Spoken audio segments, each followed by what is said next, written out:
foi uma longa preparação, mais de 20 anos de considerar as ações da revista Veja, de ataque ao Estado, de ataque aos governos, de ataque à esquerda, uma lenta formação, depois uma lenta formação por parte do Olavo de Carvalho, depois um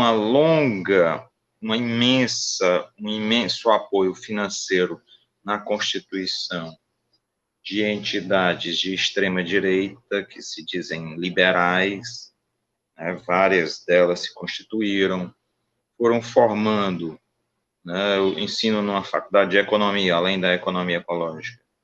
Chegam pessoas já com uma formação bem definida, neoliberal, elas não se chamam assim, mas é absolutamente definida como neoliberal.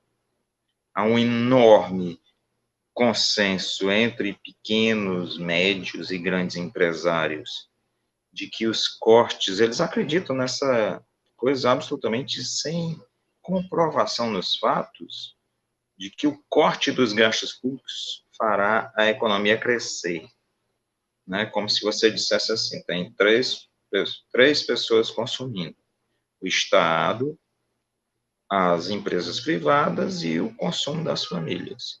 Se você cortar os gastos do consumo do Estado, a economia vai crescer. Como? Se uma parte grande do consumo social foi cortado, né? Então, é uma coisa que é pura fé, não é nem fé, é pura crença, né?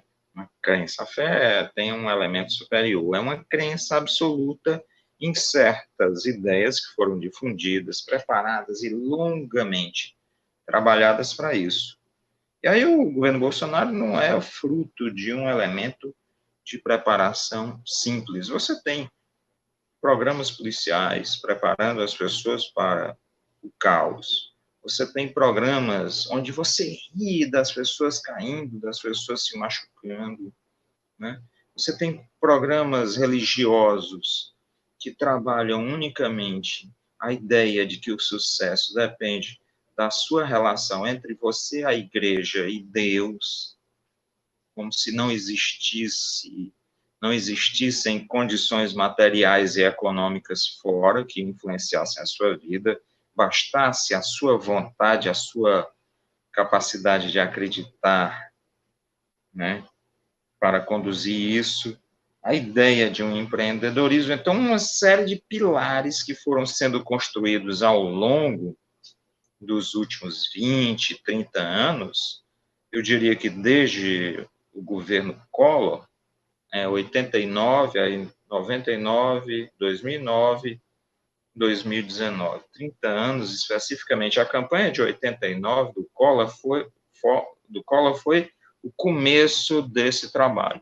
Depois disso, a revista Veja desempenhou esse papel enormemente, que foi construindo semana a semana uma narrativa muitas vezes falsa, uma narrativa mentirosa sobre os fatos, inventando fatos às vésperas de eleições e trabalhando, formando constantemente as pessoas para, para isso que nós temos hoje. E Interessante, né? essas pessoas... Hã?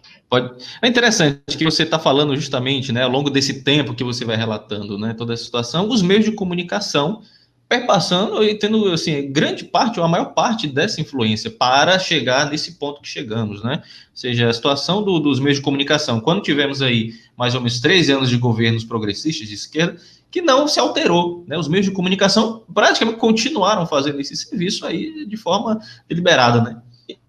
Eu diria que aceleraram, né, intensificaram a um nível extremo. Você basta ver os ataques cotidianos por exemplo, a prefeitura. Eu não estou avaliando a prefeitura do Haddad em São Paulo, até porque eu não conheci, não vivo em São Paulo, não conheci, mas era um ataque cotidiano, um ataque diário, um ataque intenso.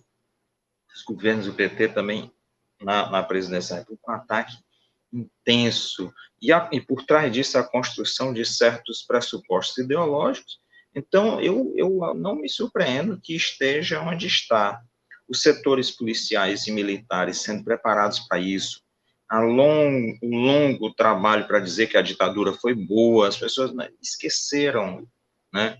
As pessoas não foram trabalhadas para, né, não foram esclarecidas para ver o que foi a ditadura, basta ver os dados, né? Basta ver a presença da fome, o grau de pobreza, a imensa concentração de rendas, a destruição do campo, o inchaço das cidades, o endividamento público brasileiro, né? Crises, a chamada década perdida, as torturas, os assassinatos em massa de indígenas, né?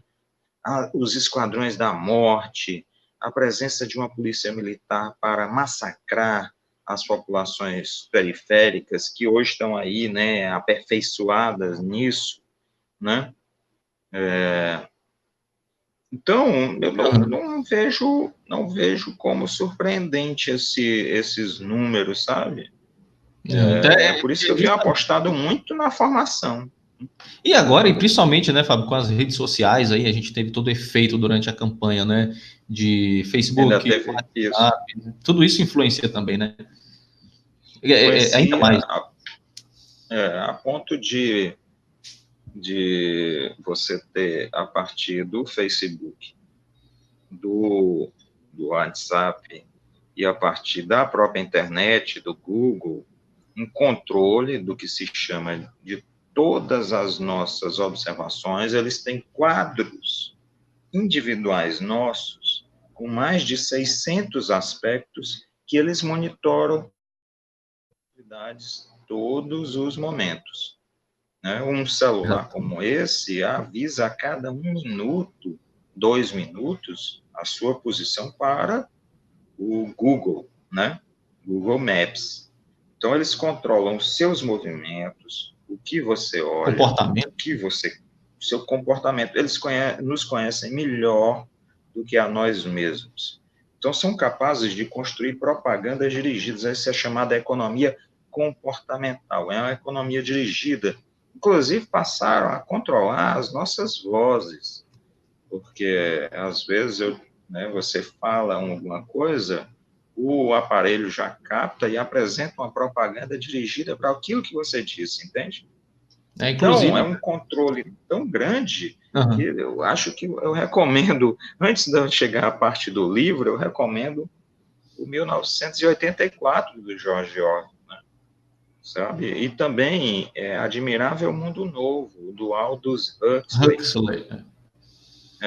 Então, são dois livros para entender o nosso tempo, entender o modo como o nosso tempo. Tem também um Psicopolítica de Byung-Chul Han, né, um sul-coreano que mora na Alemanha, que tem trabalhado isso, né, certo? Inclusive, Fábio, Então, tem um documentário na Netflix que é o Privacidade Hackeada, que é muito interessante, né? Que traz em detalhes aí dados, imagens, né? Sobre a atuação da Cambridge Analytica, né? Tem os dados, a questão. isso, Hoje, como eu falo, né? Os dados hoje muitas vezes são mais importantes que o próprio petróleo. Ou seja, você tem os dados das pessoas, onde, inclusive, é possível prever os seus comportamentos. Ou seja, provavelmente exato. as corporações já sabem como você vai agir, o que você vai fazer e direciona você, direciona a sua mente para onde eles querem.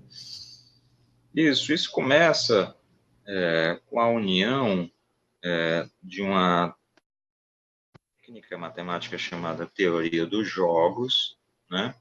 E a união dessa teoria dos jogos com a computação.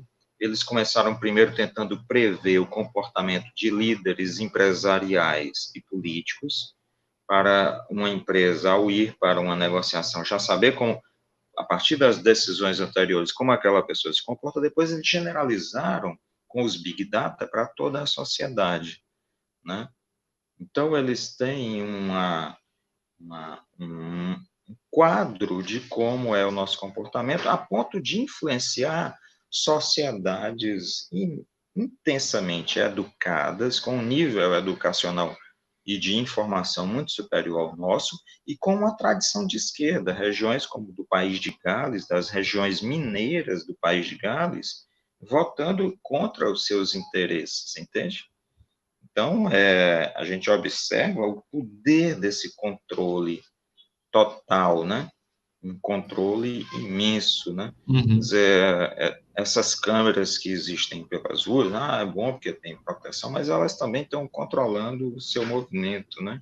É verdade. Técnicas israelenses que, a partir da sua íris, do seu olho, conseguem identificar quem você é. Isso foi adotado na China maciçamente, e está sendo adotado no Brasil. A gente passa por processos de biometria cada vez mais intensos, né? Seja de Inclusive, órgãos oficiais ou de órgãos privados, né? sim, Fábio.